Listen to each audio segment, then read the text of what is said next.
Hello friends, जय हिंद दोस्तों पिछले क्लास में हमने देखा यानी धातु के बारे में कि धातु जल के साथ अभिक्रिया कैसे करता है। तो आज हम उसी कड़ी को आगे की तरफ बढ़ाएंगे और आज हम बात करेंगे यानी आज हम बात करेंगे हमने पिछले क्लास में देखा ठंडे जल, फिर हमने देखा गर्म जल और हमने देखा वाष्प या इसी को हम भाप के नाम से भी जानते हैं। तो ये सारी बातें हम लोगों को पढ़ना था और ये अभिक्रिया किससे करेगा? तो यह जो अभिक्रिया करेगा यह धातु के साथ, क्योंकि यहाँ पे देखिए जल है, धातु जल के साथ अभिक्रिया करेगा, गर्म जल के साथ भी अभिक्रिया करेगा, वाष्प के साथ भी अभिक्रिया करेगा। कुछ ऐसे धातु थे जो जल के साथ अभिक्रिया नहीं करते थे, लेकिन कुछ ऐसे धातु थे जो जल के साथ अभिक्रिया करते थे। हमने यह भी दिखाया कि धातु जो है वो जल के साथ अभिक्रिया कैसे करते हैं। ठीक है, तो दोस्तों आज हम बात करेंगे गर्म जल के साथ अभिक्रिया, यानी धातु को यानी गर्म जल के साथ अभिक्रिया कैसे कराना है। तो आइए आज हम समीकरण के माध्यम से देखेंगे कि गर्म जल के साथ अभिक्रिया कैसे करता है। सबसे पहले आप हेडिंग डालें कि धातु गर्म जल के साथ अभिक्रिया, धातु की गर्म जल के साथ अभिक्रिया, गर्म जल के साथ अभिक्रिया।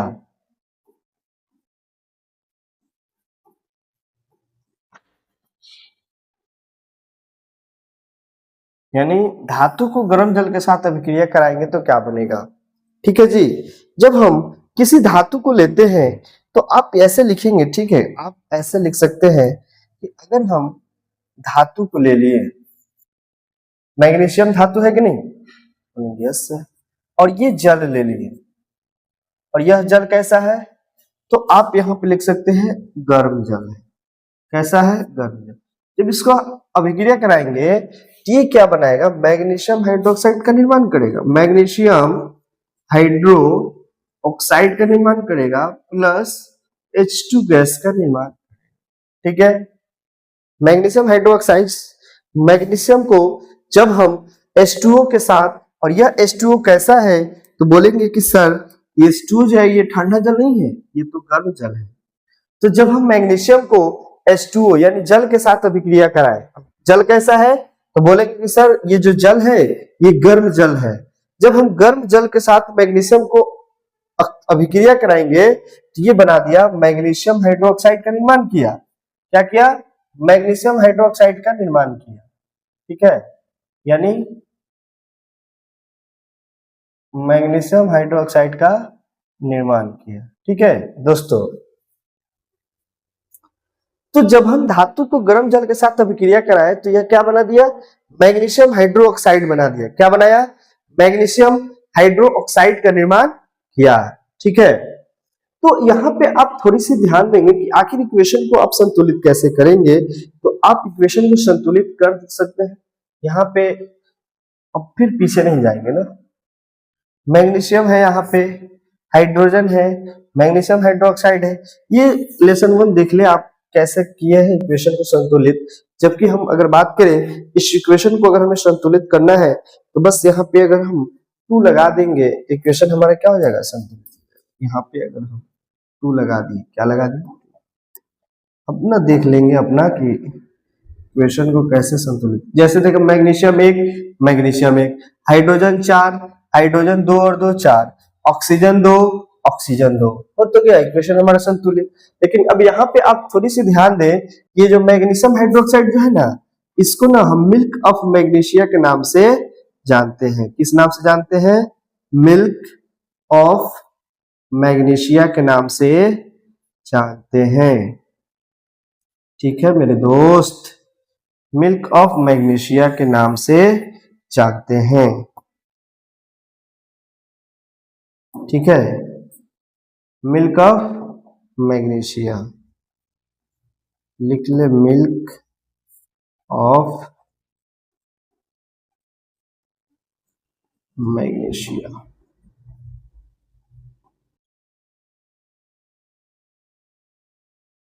क्या आप मेरी बातों को समझ पाए? और भी अब एक उदाहरण दे दे। चलिए एक और उदाहरण ले सकते हैं, मिल्क ऑफ मैग्नीशिया। ठीक है, ठीक है ना जी।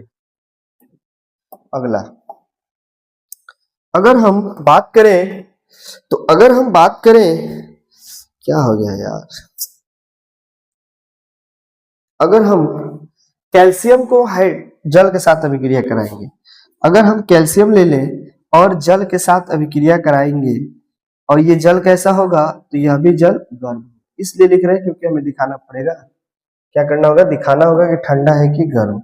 जब हम करेंगे तो ये बना देगा कैल्शियम हाइड्रो ऑक्साइड बनाएगा प्लस H2 बना देगा। क्या बना देगा, H2।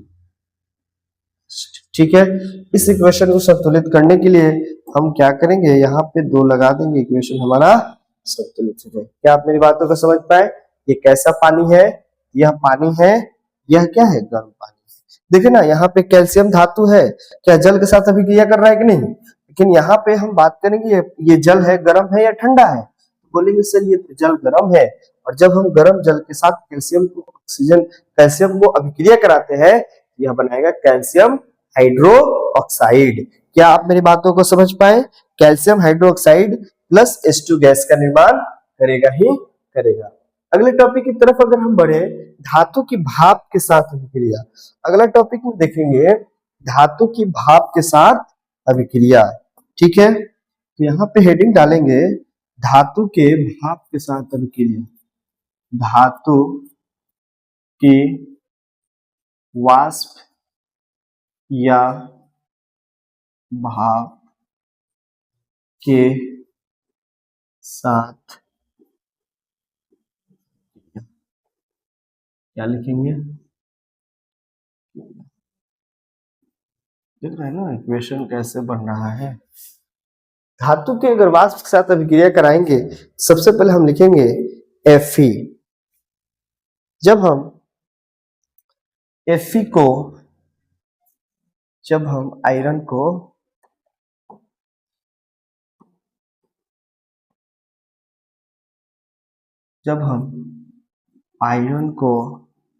H2, यानी H2 तो है ही, लेकिन ये कैसा है, तो वाष्प के फॉर्म में।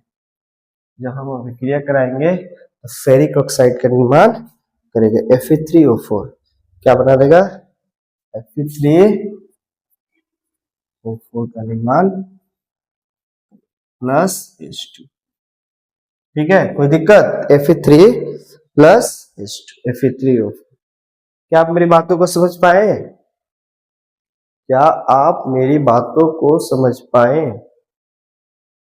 यानी धातु को जब हम वाष्प के साथ अभिक्रिया करेंगे तो Fe3O4 प्लस H2 का निर्माण करेगा। ठीक है, एक और लिख लेते हैं एल्युमिनियम। इस इक्वेशन को आप संतुलित कर सकते हैं। जब हम एल्युमिनियम को H2O, ये H2O कैसा है, तो वाष्प के फॉर्म में है। ठीक है, तो आप ना ध्यान देंगे, हमने गर्म पानी के साथ अभिक्रिया कराया, ठंडे पानी के साथ अभिक्रिया कराया, तीसरा में हम वाष्प के साथ अभिक्रिया। ये तीनों क्या है, जल ही तो है, तीनों क्या है, धातु को किसके साथ अभिक्रिया करा रहे हैं, जल के साथ। अब यह जल किस किस फॉर्म में हो सकता है, या तो वो ठंडा हो सकता है, या तो गर्म हो सकता है, या तो वाष्प हो सकता है। जब एल्युमिनियम को H2O वाष्प के साथ अभिक्रिया कराएंगे तो क्या बना देगा, एल्युमिनियम ऑक्साइड बना देगा, Al2O3 बनाएगा। क्या बनाएगा, Al2O3 प्लस H2 का निर्माण। कोई दिक्कत?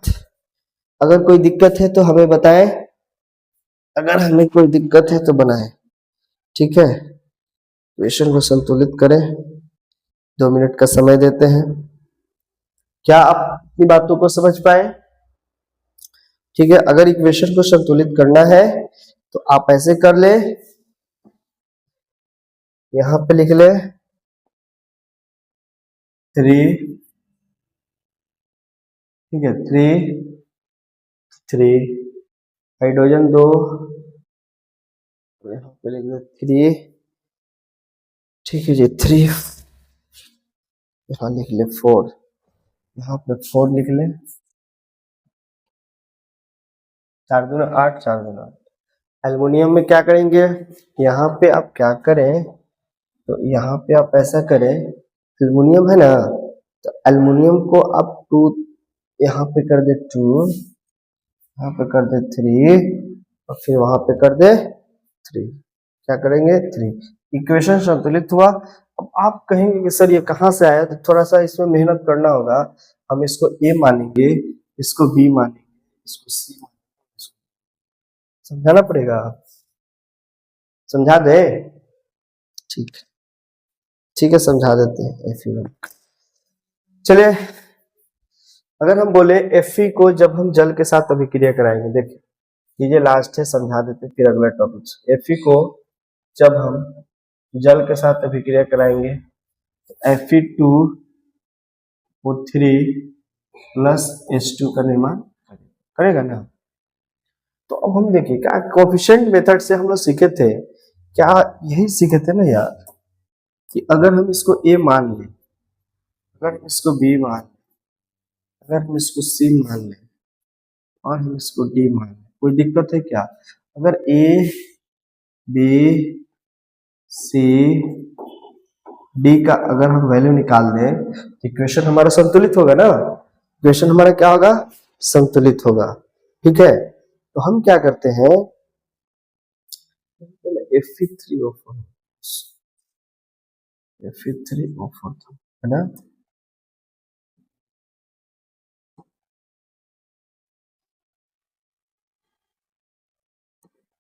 ठीक है, बस देखे ना यहाँ पे Fe3O4 था, Fe2O3 भी बनाता है Fe3, ठीक है। देखे ना इक्वेशन को संतुलित कर देते हैं, यहाँ पे ले लेना Fe, अगर हम Fe ले लें, ठीक है, अगर हम यहाँ पे देखें ना Fe अगर हम ले लें, हाइड्रोजन है, ऑक्सीजन है, और कोई है क्या था, तो ए के पास कितना है, ए के पास कितना है, तो ए के पास Fe एक है तो ए लिखेंगे, बी के पास नहीं है, सी के पास 3 Fe है तो ए बराबर 3 लिख देंगे क्या, हाइड्रोजन के पास आएंगे तो ए के पास तो हाइड्रोजन है नहीं, बी के पास हाइड्रोजन कितना है तो 2b लिख देंगे क्या, बराबर 4c प्लस प्लस 2d। कोई दिक्कत है क्या? अगर हम O के पास आएंगे तो A के पास O नहीं, B के पास कितना O है तो 1, तो B बराबर 4c। कोई दिक्कत? अब एबीसीडी का वैल्यू निकाल लेते हैं। तो अगर हम यहाँ पे अगर हम क्या करें, अगर हम A बराबर 3c लेते हैं, A बराबर 3c लेते हैं, तो एक A बराबर अगर हम C का मान 1 रख दें तो A बराबर 3 हुआ कि नहीं, तो A बराबर 3, तो C बराबर कितना था 1, C का मान 1 माने थे। कोई दिक्कत? चलिए अब B और D का मान निकालना है, तो B यहाँ पे है, ये है, तो अगर B बराबर 4C है, ठीक है 4C, तो B का पार्ट हमें पता है ना, नहीं पता है, लेकिन C का मान हमें पता है 1, तो B बराबर कितना हो जाएगा 4, यहाँ पे लिख दिया 4, और D का वैल्यू निकाल ले, D का वैल्यू इसमें रखेंगे तो निकल जाएगा। तो यहाँ पे देखें 2B बराबर 4C प्लस 2D, ठीक है, तो B का मान कितना है 1, B का मान 4 दिया है, तो 4 दूना 8 कर देंगे, बराबर 4 में C से 1 से गुना करेंगे 1 प्लस 2D कर देंगे, तो 8 माइनस 4 गया 4, और ये आ जाएगा बट्टा 2 बराबर हो जाएगा D, इसलिए D का मान कितना हो जाएगा 2, D का मान 2। अब कैलकुलेशन देख ले अपने, तो यहाँ पे हम अगर हम क्या करेंगे, A का मान 3 रख दें, B की जगह पे 4 रख दें, C और D, यहाँ पे देखें 3 4 2 लिखे हैं, यहाँ पे देखें तो 3 4 यहाँ पे 2,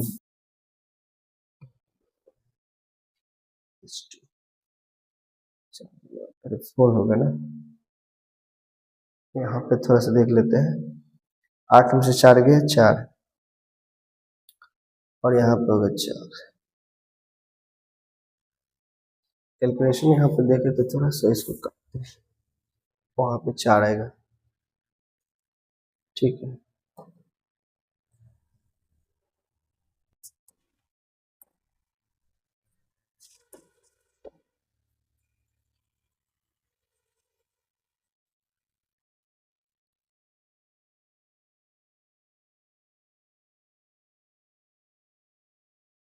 कोई दिक्कत नहीं है, चले आते हैं। यहाँ पे लिखते हैं 2b बराबर 4c प्लस 2d। ठीक है, तो 2b का मान कितना है 4, तो 2 गुने 4 कर देंगे 8 हो जाएगा बराबर 4 इंटू सी। सी का वैल्यू कितना है जी, तो सी का वैल्यू जो आया हुआ 1, तो 4 इंटू 1 कर देंगे प्लस 2 इंटू डी। डी का मान हमें निकालना है, तो 4 दूना 8 हो जाएगा और यहाँ पे हो जाएगा 4 प्लस 2d। कोई दिक्कत, यहाँ पे देखें तो 8 माइनस 4 कर सकते हैं क्या, बराबर 2d कर सकते हैं, तो 4 हुआ और यहाँ पे हुआ 2, 2 से 2 यानी डी का मान तो 2 ही आ रहा है ना, तो नहीं कोई दिक्कत है। देख लेंगे यहाँ पे कितना है 4 दूना 8, जब यहाँ पे 4 आया ना यहाँ पे कितना होगा 4, थोड़ा कैलकुलेशन देख लेंगे। इस इक्वेशन को आप मान लें संतुलित, इसको कर लेंगे एच डब्ल्यू के फॉर्म में दे देते हैं। अगर आप नहीं हो रहा है तो फिर कमेंट करेंगे, हम बता देंगे। ठीक है दोस्तों, तो अब हम क्या करते हैं, अब हम दूसरे टॉपिक की तरफ बढ़ेंगे। यानी ये तो हो गया ना वाष्प के साथ अभिक्रिया Fe की। एल्युमिनियम भी एक ले लिए थे, क्वेश्चन यहाँ पे देखे एल्युमिनियम है। जब हम एल्युमिनियम को वाष्प के साथ अभिक्रिया करेंगे तो एल्युमिनियम ऑक्साइड प्लस H2 का निर्माण करेगा ही करेगा। क्या आप मेरी बातों को समझ पा रहे हैं? तो अगर हम आगे की तरफ बढ़ेंगे फिर हम देखेंगे कि जब हम आगे बढ़ेंगे तो एक अगला टॉपिक शुरू होगा, और अगला टॉपिक शुरू करने से पहले हम ऐसा करते हैं, ये क्लास हम यहीं तक रखेंगे। ठीक है दोस्तों, ये क्लास हम यहीं तक रखेंगे और फिर अगले क्लास में आएंगे तो हम धातु को अम्लों के साथ अभिक्रिया करके दिखाएंगे। ठीक है दोस्तों, तो आज के लिए इतना ही रखते हैं। Wish you all the best, have a nice wonderful a good time दोस्तों, जय हिंद।